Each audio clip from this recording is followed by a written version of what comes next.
Hello and welcome to the Good Sewer level. This is my video series where I'll be playing through several different good sewer levels and explaining what makes them good. And in this first episode, I'm looking at the sewer level in Dishonored from 2012.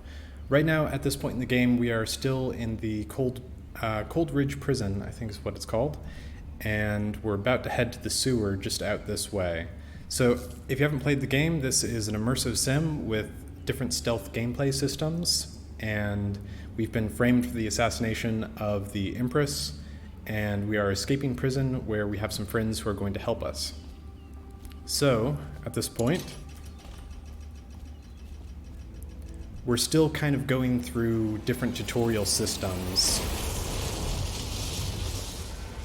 And here, we are at the very edge of the prison, and this is the drawbridge that would let us get to the prison normally. And we have a bunch of guards down below keeping watch. And we have some guards catching up behind us, which we want to avoid. And there's the entrance to the sewer, brightly lit for us. And we can go ahead and just swim over to that. And these guards might start taking shots at us, but that's alright.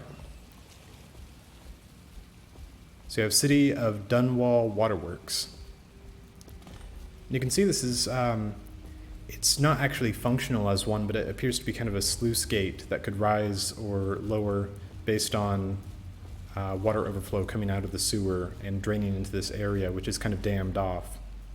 But this is our first look at the sewers in Dunwall. Throughout Dishonored, we go through the sewers multiple times as kind of an intermission space between different more open structure levels. And the sewers are a sort of more traditional linear stealth moment, kind of like Splinter Cell. But this first one that we're going through is still functioning as a tutorial to introduce us to different parts of the world that we haven't seen in the other previous tutorial missions. This is maybe 30 minutes, maybe 45 minutes if we've played carefully into the game. One of the things that we'll want to pay attention to as we're going through this is the use of lighting. There are several different light sources used throughout the sewers, and they are sort of in dialogue with each other to create a different aspects of the world. And we'll see that in a minute here. So right off the bat, we've got these very compressed hallways. Like, we still have room to move left and right, but very vertical. Like, we can imagine this going up and up past these pipes that we see here, kind of occluding our view. And we've got water, just straight in our face, water dripping down on us because it's a sewer, and there's really no avoiding it. We also have some rats, which we're going to see a lot more of. One of the functions of the sewers in this game is to have the sort of dialogue with the rat system and the chaos system. The way that Dishonored works is that there is kind of a global counter for the amount of chaos that is going on in the world. There's a rat plague currently in Dunwall, and part of the plot is solving that rat plague or using that rat plague as a tool for our own means. And the sewers are kind of home to the rats in that way. I guess if you'll kill the Empress, you don't care about a few guards. Yeah, look at all those rats. And this is locked, so we can't open it. And we get a note from a friend who is guiding us. And this is kind of a reminder from the game designers, like, hey, this is the reason why you're in the sewer. This is where you're going. We know you can't tell immediately where your goal is, but just trust us and keep going. We're lucky. One of them will get Corvo. You're afraid of him? He's Sir Conan. Yeah, so right now we're overhearing some guards. He's like you. You never saw what he was like. I saw him fight 3-1 in the practice yard. He's a whirlwind. I hope it's me that finds him. I hope it is too.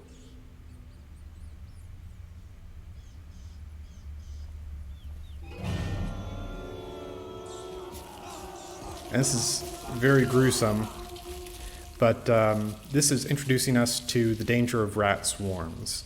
Like, at this point in the game, we have heard about the rats, we've heard about the rat plague, and we've heard about some of the dangers of it, but we haven't really seen what that means in practice. Like, it could just be world building, it could just be story. We don't have any reason to believe that it's simulated.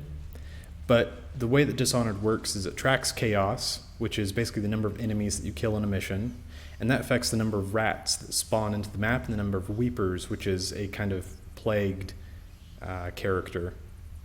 And then based on the number of those that are in the map, the more easy it is, like if you leave an unconscious guard in a back alley, the more likely one of those rat swarms will find them and kill that body, which means higher chaos. So the more sloppily you play or the more aggressively you play, the more likely that the world kind of spirals into this chaos that you can't really recover from. And this part of the function of this level is to say, hey, we're actually simulating this stuff. We actually care about this stuff. So one thing to kind of change subject here, we get some really interesting lighting. We get some red light here, which I don't know if it draws us forward so much as separates like us from this blue space here toward that red space there, maybe. And we've got some light casting in this direction. And because the light fixture is on the wall, we can kind of assume there's not a doorway there, and we can tell once we look that there isn't one. And it does help highlight this direction out this way. And we get, in the previous space, with the way the light is set up, we get this kind of Venetian blinds effect of the light casting through the bars in this really kind of film noir way. And there are film noir roots in Dishonored. Like it draws from Thief, which has a real film noir feeling to its fantasy world. And one of the main ideas of film noir is kind of seeing the city as it really is versus the city as we imagine it. And sewers are absolutely an element of that, because the sewers in cities are kind of this unseen process, an unseen aspect. And to truly understand the city in the way that a film noir hero does, in the way that Garrett does in Thief, in the way that Corvo comes to in Dishonored, you have to see the sewers. So here we start also seeing some world building. This is maybe a bit more heavy-handed. It's reminding us like, oh, hey, those rats we encountered there are tied to the rat plague. Like this is one and the same. That wasn't just like a swarm of rabid rats. These are rat plague. And like, hey, watch out. You got skulls. And this is where we see also this other light fixture. We've got this kind of lamp fixture that we see a couple times throughout. And this is sort of, there's this electric blue light that we get that's kind of the light of authority in this space, the light of the city and the guards, versus this, which is more improvised civilian lights that are set up for the purpose of people trying to inhabit this space and trying to escape from the world above that's becoming oppressive. Yeah, so this is another case with spotlights. It's a little bit heavy-handed, but it works really well in this kind of pulpy film noir way. Like this light perfectly highlights the movement on the rats. We follow that movement with our eyes, and we see there's a dead body there, and they're feasting on it, and they're ripping it up, and we know what those rats can do. And this is our way forward, so we're really left with no choice but to jump in the water, because we can't quite make this jump, I don't think. Hey, we can. It's just barely, though. But even if we do this, this gets pretty close to those rats. Maybe they'll detect me. So instead of doing that, we jump in the nasty sewage water, and now we are really in it.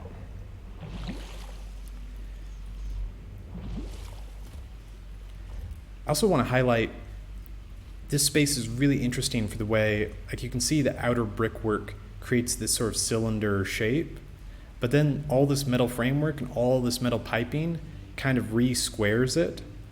So you have this really interesting cut of space with the combination of these metal trims, these metal framing pieces, and the pipes, which individually are curved, but together create this kind of flat surface. It's just a very interesting composition.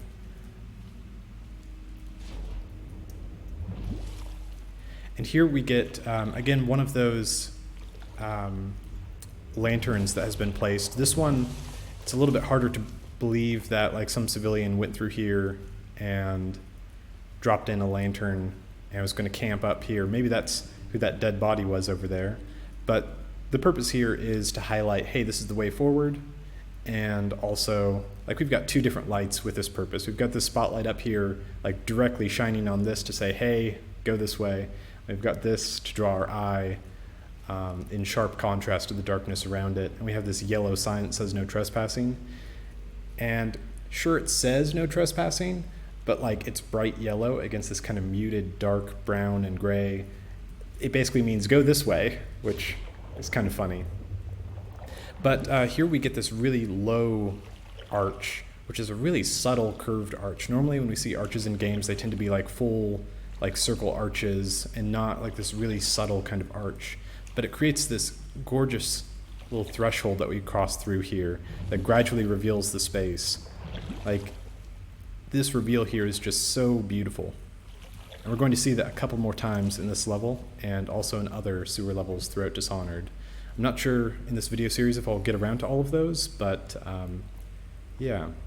So here's, again, another spotlight. It's kind of doing the opposite of what we saw with this one over here. It's again, pointing to the no trespassing, pointing where we came from, and it's really, I think, for that reveal that we get.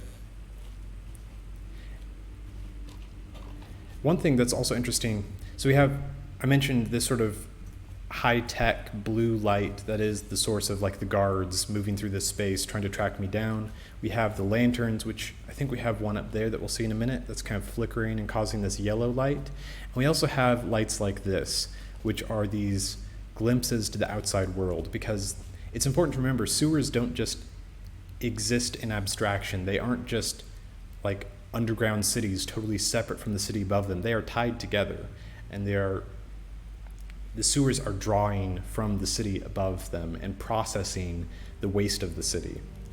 In this way, there's kind of this, again, sort of a dialogue between the city and the sewer system. And these reminders like, oh, hey, the sewer is actually connected to something up there is really important. This is also a moment that we see like, oh, there are people, we've got some corpses here. This is a little more traditional environmental storytelling, and we could read the journal and try and unpack what happened here. There's a GDC talk by Harvey Smith and Matthias Wark, who give a talk about what happened here as this sort of forensic storytelling approach, looking at often dead bodies and figuring out what happened. We're looking at placements of props and what happened. What I'm interested in more is the kind of systemic, like who built this place, how does it function as a system in relation to, like narratively as a system. Like it's not actually processing water, it's not actually processing waste, it's not actually necessary for the rest of the city to function like a real sewer is. But within the narrative, within the symbolism of sewers, how is this a place? Who built this? Why is it here? How does it function? So here we get a little bit of a tutorial, because remember, again, this is still part of the tutorial level and is still introducing us to these tutorial concepts. So we have this slightly red tinted door, or maybe it's the red lighting that's giving it that color, but we've got this way forward that we can't go through. And we can see we've got our objective marker, unless we've turned that off, that is pointing us to those supplies that letter referred us to earlier, and we know that's pretty close coming up, just 44 meters. But we can't get through here.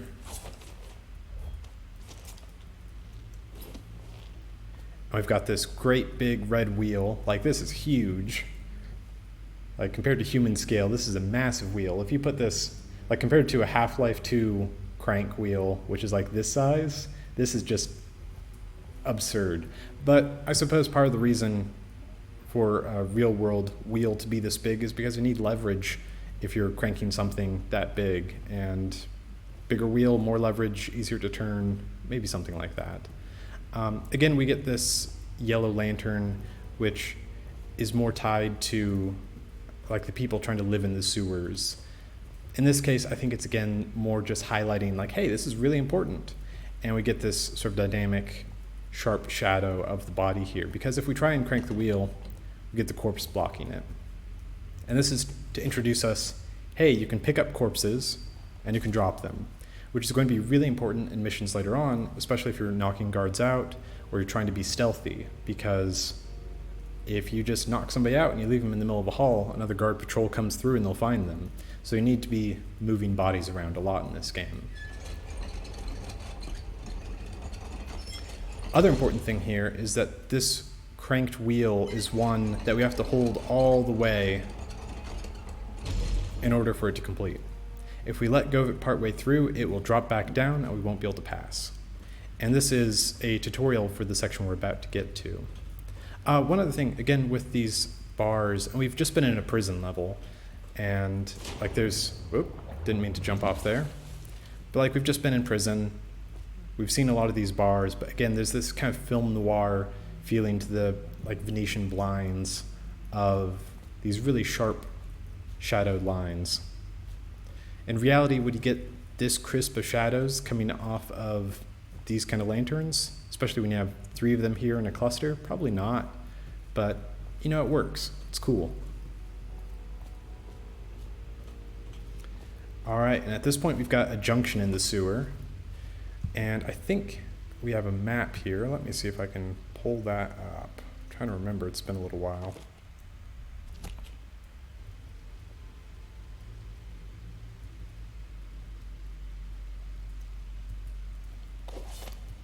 There we go. Okay, so we don't have a map yet.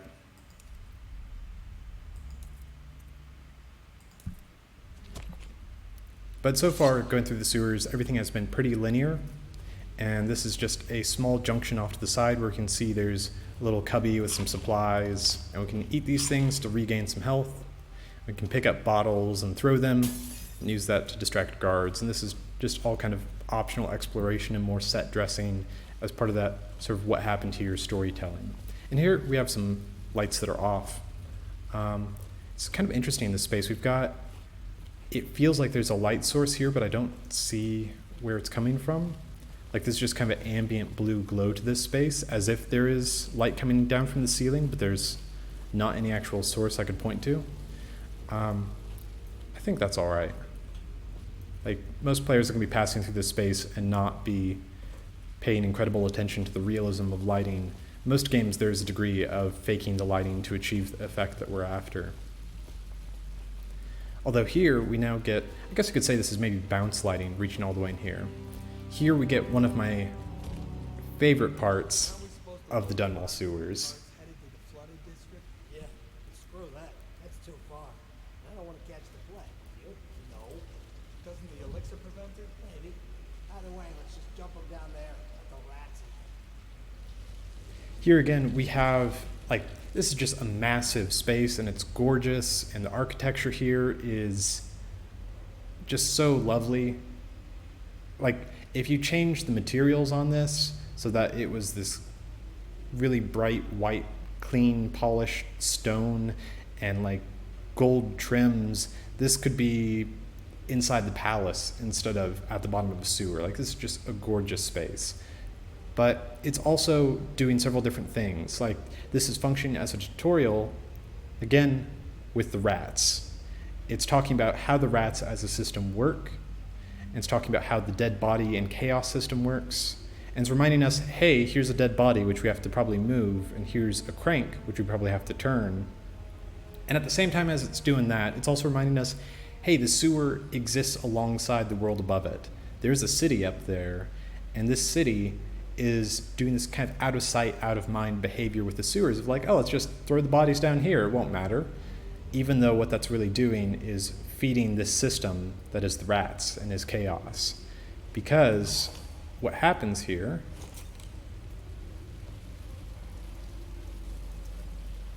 if I try and crank this wheel, in fact, I should maybe just try and do that.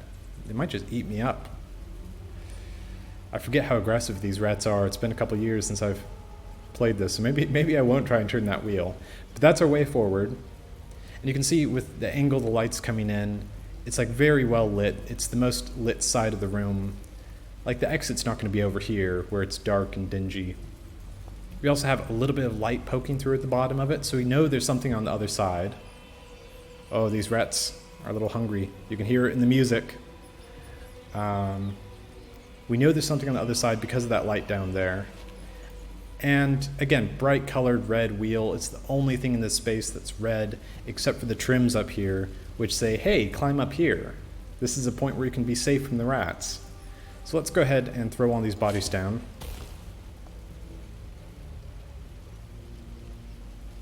And the rats may not be close enough to see that, but they're going to swarm around and investigate a little bit, I think. Let's go ahead and throw one a little bit closer. There they go. So now at this point, they're totally absorbed in eating up these bodies, and we are safe to go crank that wheel. And again, we have to hold this. If we let go, it'll drop.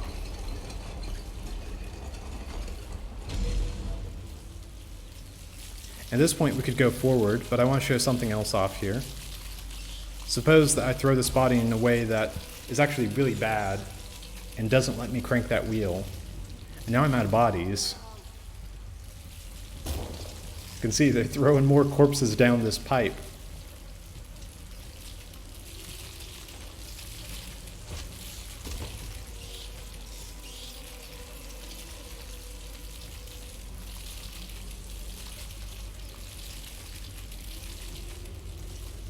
Let's go ahead and get out of here. Yeah, I just love so much about this space. The use of the pipes here, the way they're slightly off kilter. It's not perfectly parallel lines. It feels, you can feel the age of this space. Also, like from a construction standpoint, a lot of the space, oh, we got rats coming back. There's another body. I think it'll just keep feeding us bodies so we can continue getting through this puzzle. But the use of rocks and various like crates and metal bits all kind of breaks up this edge, and I don't know how much of it's like hiding seams of the modular kit that they're using or what exactly. And some of it's a little clunky. Like here we've got this rock shape that goes directly into this stone or metal beam piece. That's kind of a weird thing, but you know, it doesn't really matter. It's it reads well as shapes and reads well as a composition. Let's go ahead and move on through here. There we go. Yeah, this is really the level saying, hey, here's what happens with bodies if there are swarms of rats. And also, like, hey, if you kill people, that will raise chaos, which will spawn rats, which means unconscious bodies or dead bodies are more likely to get chewed up, which means higher chaos, which means more rats, which means spiraling out of control, and the whole city will be lost. This is also kind of a fun moment in that we get some really lovely overgrown... Dunwall citizen, the assassin Corvo, Oh? responsible for the murder of our fair empress and the disappearance of Lady Emily, heir to the throne, has temporarily escaped state custody. Several brave officers of the state are dead by his hand. He is to be captured or killed at any cost. So, a couple things here. First, just briefly, I really love this. I really love all this hanging foliage. I think it's just a lovely thing, and we get, again, this sort of pinch reveal into a more open space. This isn't really a big space. This is pretty small by Dishonored standards, but going from a space this small to one like this, it's just a really nice contrast and a really good rhythm from that last open space to this enclosure to another open space. And I think that's something that a lot of sewer levels don't get right. A lot of sewer levels are all this kind of space and not enough of those big open spaces like here in the previous area where we had the puzzle. But stepping into this space, we trigger some audio coming over a speaker, and because we can hear it and because the sound system hints at a direction, and because we've got light streaming down here in like shafts of light, I think those are probably like 2D cards that fade in and out based on distance, but we can see, hey, there's the outside world again. This sewer exists alongside the city. And it also reminds us like, hey, here's who we are, here is how the world is reacting to our presence. This is an immersive sim. Our actions have consequences, and we exist in a world that responds to us. We also, again, have this really interesting dialogue between this kind of lighting, which is placed here by people trying to make some kind of life below the city, and this kind of lighting, which is natural and reminding us again of here's the outer world. And maybe there's an electrical light, maybe this isn't sunlight. It's kind of hard to tell. But in this case, it could kind of read either way. And we also have some of this water flowing, which I think so far in the sewer, we've had like streams of water dripping down, sort of like this, but we haven't had streams of water running along a direction. And that's kind of a fun glimpse at the sewer as a process. Again, we don't really have any interaction with this. We can't like dam this off and have it all fill up and flood. We can't really interact with the operations of the sewer, but we can get a glimpse of this world and understand sort of a deeper truth of how cities work than we would if we were only on the surface. And here we get first we get a little setup. We've got somebody cooking some rats. We've got, looks like maybe that's, I don't know if that's a stone or a chunk of a shoe or something. We've got an empty bottle, and we've got a chain. We also have some text about the outsider walking among us, which is kind of a secondary plot, or like a less important side function of the plot at this point. It's something that will become more important later on, but right now it's mainly still telling us about the world that these characters inhabit. At this point, we can now climb up. Again, we've got natural lighting. It's like, okay, what could be over this threshold? This might be the exit. I know my supplies are still over there, but how far do these sewers go? How deep are these sewers going to be? And that's a real problem with a lot of sewers. When you're out on the streets or you're out in hills and valleys, it's easy to see a landmark in the distance and be like, that's my goal. I can gauge how far that is. I just need to walk towards it and we're set. In a sewer, it says 18 meters, but that's in a straight line. If this curves all the way around, that could be hundreds of meters. That could take me forever. I don't know. So here we get another sign of inhabitants in the sewer. We get a little tripwire here. And I don't know if you're intended, I assume with the light placed right by it, you're intended to see this and not actually trigger it. And we also have this light over here that is flickering and really highlighting this tripwire. Like, this one's really obvious. And this is introducing us to the idea of traps, and also to possibly some of the Bottle Street gang characters that we will encounter more in later missions. And also, this is a very lightweight way of encouraging exploration. In terms of a detour, this is just a couple seconds going off to the side, but it says, hey, if you do go out of your way to explore, you will be rewarded. And I tripped that, but because I had already disarmed the trap, it didn't actually fire. And this one, I'm going to go ahead. I think I can do this. Oh, if I actually aim correctly. There we go. Yeah. So that caused this to fire up there. This is all just a way of saying, hey, I know the sewer has been really linear, and we're still going through a tutorial, but this isn't a linear game. Exploration is rewarded, and go forth and explore. Again, some really interesting shapes here with the way that it curves around. I think this is basically a 90-degree corner that we've got here, but the way that the shapes are also interrupted with these pipes sticking out, it really breaks up, and it's like all sorts of different wild angles that we are seeing this space from. And the way that details are then highlighted, again with this yellow light on these kind of smaller scale pipes, it's just a very lovely composition. I'm sorry, I keep accidentally drawing my weapon when I mean to crouch. That's what I get for jumping between games. Here we've got some candles, which is a different kind of light source than we've seen before. But again, they're this sort of yellow light, which we've come to associate with these lanterns and the sort of lighting that is placed by people trying to live in the sewers, which we now see some of. And here we get a message and some further instruction. And that's the game, again, sort of breadcrumbing our goals and saying, hey, you're going through these sewers for a reason. We promise it's not going to be 5 hours of sewers. You will get to the end here pretty quick. It's just a little bit further. And by opening that, we also get the key we need to open this door. And that lets us proceed. And at this point, it's doing kind of the, hey, were you paying attention? Because here we've got another trap. And if we do pay attention, we can now, I think we can like do a slide under that. Yeah, okay. And again, this kind of hard to see. Like it's not highlighted very well. We've got this here, but you know, that's just a standard light fixture like that one over there. Versus this over there is very highlighted, and that's very highlighted, and we'll get to that in a minute. But as we walk into this space, we've got these boards covering this up, and there's this hidden information that we see a glow around.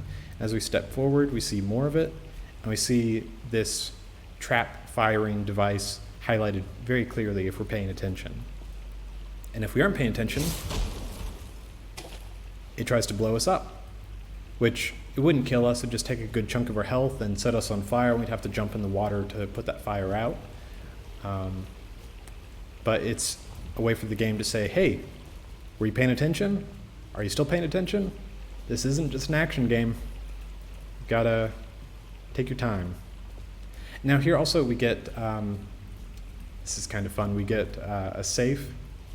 We get, look to your whiskey for the answer. So I think it's been a while since I did this properly. There is this where it's at? I feel like there's a shelf here somewhere. I'm not remembering where it's at. But there is a shelf here somewhere. Oh, and if we go down here, we've got, again, more of this kind of environmental storytelling. You know, I'm just robbing the dead right now, stealing their coins. But there is a shelf here somewhere with some whiskey on it. And if we take the whiskey from the shelf, behind it we see the numbers 451. Is it back here?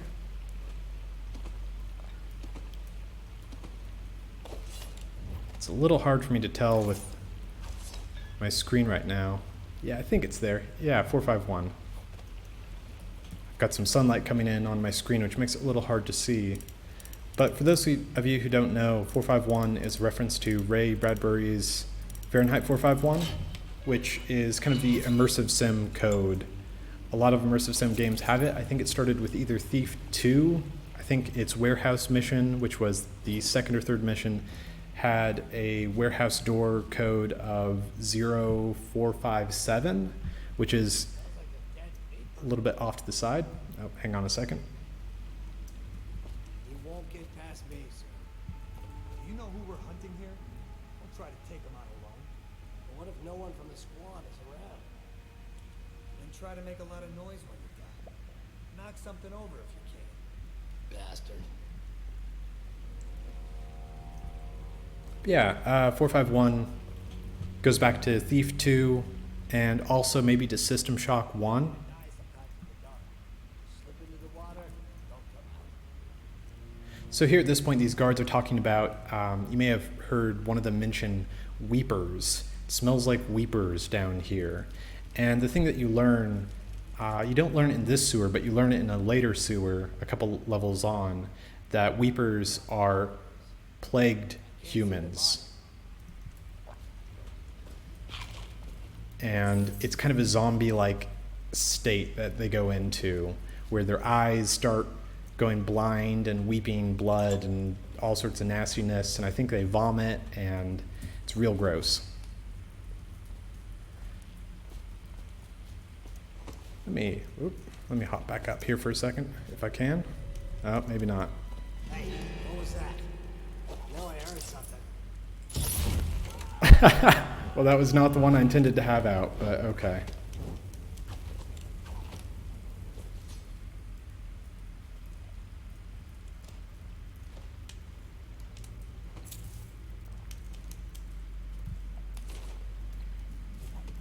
All right. So this is kind of an odd moment of a sort of interruption in the flow of water. Like we've got water here that's going somewhere, I guess, and we've got water up there that was going somewhere, and it's this kind of weird non-water transition. We've got this chunk of rock sticking out, and that's kind of weird. But functionally, from a gameplay point of view, this is a sort of gate and valve moment of we drop down, there's not an easy way back up. This is to say, hey, you've committed to all the things you've done up there. Let's go ahead and keep going. I heard you got eaten alive in cards. You always amuse me. Here again, we have this kind of film noir, really, really sharp shadows at these kind of diagonals. And, you can imagine if this was being filmed, the camera would be at a slight Dutch tilt to make this feel really jaunty, like it's the third man or something. And it's totally artificial, but it's fine. Like, once we get around to the other side, we'll see these bars just have basically a spotlight pointed on the other side at them for no reason except to create these really dynamic shadows, and it's cool. It works. So normally I play Dishonored stealthily without killing anybody, but because we're doing a tour here, I am not going to do that. This is one of the points in the sewer that opens up to combat. Like, this has been a really quiet section. If I'd played through the prison prior to this, there are a couple sections for combat systems and stealth knockout systems and hiding bodies and that sort of stuff. And here is the first combat section we've had in a while. Like, we had this sort of lightweight puzzle with the rats, and now we've got combat again for the first time in a while.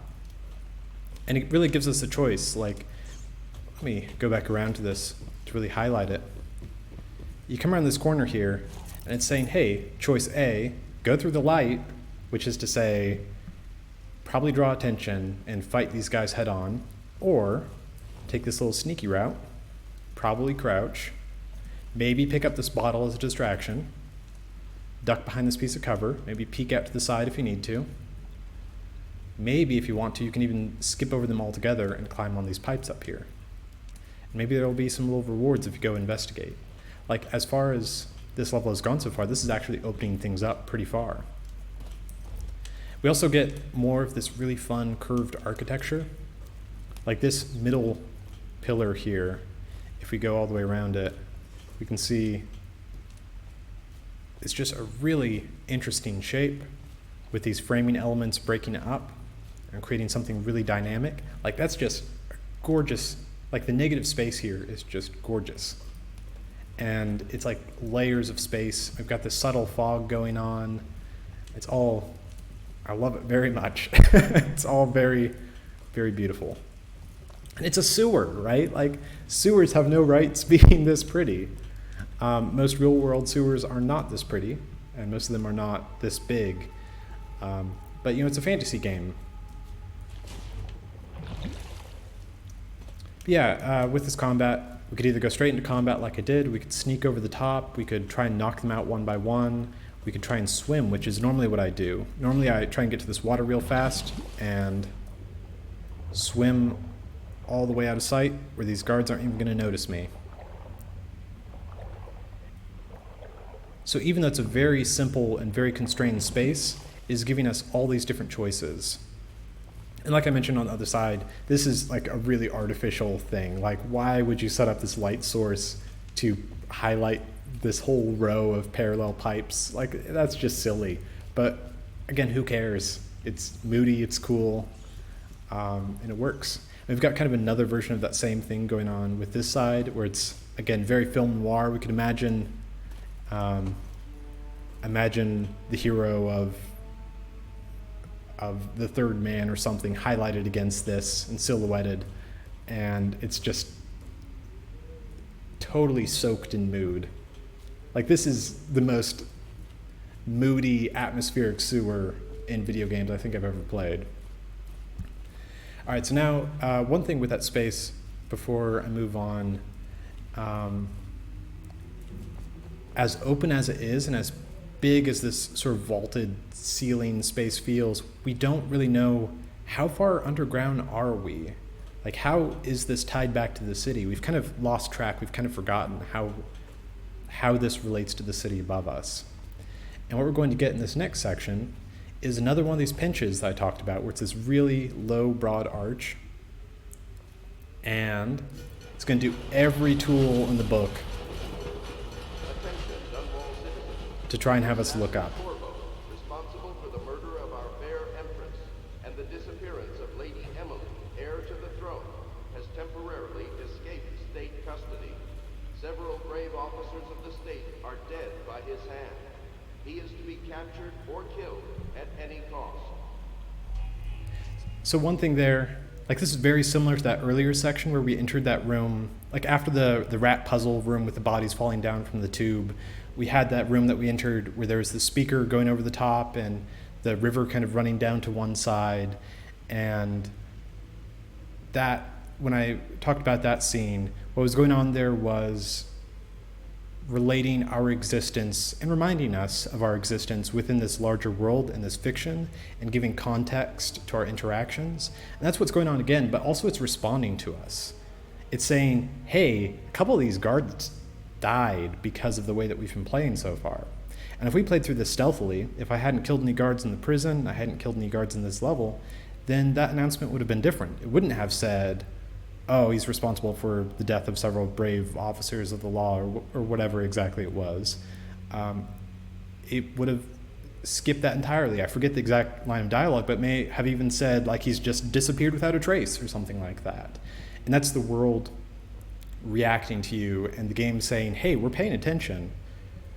This isn't just your standard action game. I know it's been very linear so far, but it's not your standard action game. But again, we have all these tools and tricks going off. Like we've got this really broad curve, which is just really subtle. I've got these steep diagonal lines in this composition, and it's really framing. It's like we aren't going to walk through this bush. We aren't going to walk along this rock wall here. Like that's why there are rocks here, is to push us into this tighter angle. I've got this red sign already pointing us up. I've got this swinging, what even is that? Is that a coffin or something? And then we hear this train sound and a thing whooshes by. We've got another red light. We've got these lights pointed down onto this sign. And then we've got audio coming out from somewhere up there. So it's this real great use of all the different tools of the craft to get us to look up. Does that mean that the player absolutely will look up? No. Like some players might just run right through here and not even notice. But there are only so many tricks we have without actually taking agency from the player and forcing them to look. Also, at this point, we get something nasty. We start seeing, oh, here are the dead. Here are the consequences of this plague. Here is what this is doing to the city. We also get a tin of Pratchett jellied eels. More dead bodies. Like, in case you didn't pay attention to those ones here, now you've got to literally step over them.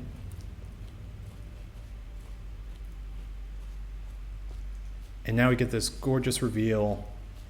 Thank God we're finally out of the sewers. Because we had this moment here, it's like, okay, we're reminded again, we're just below the surface of the city.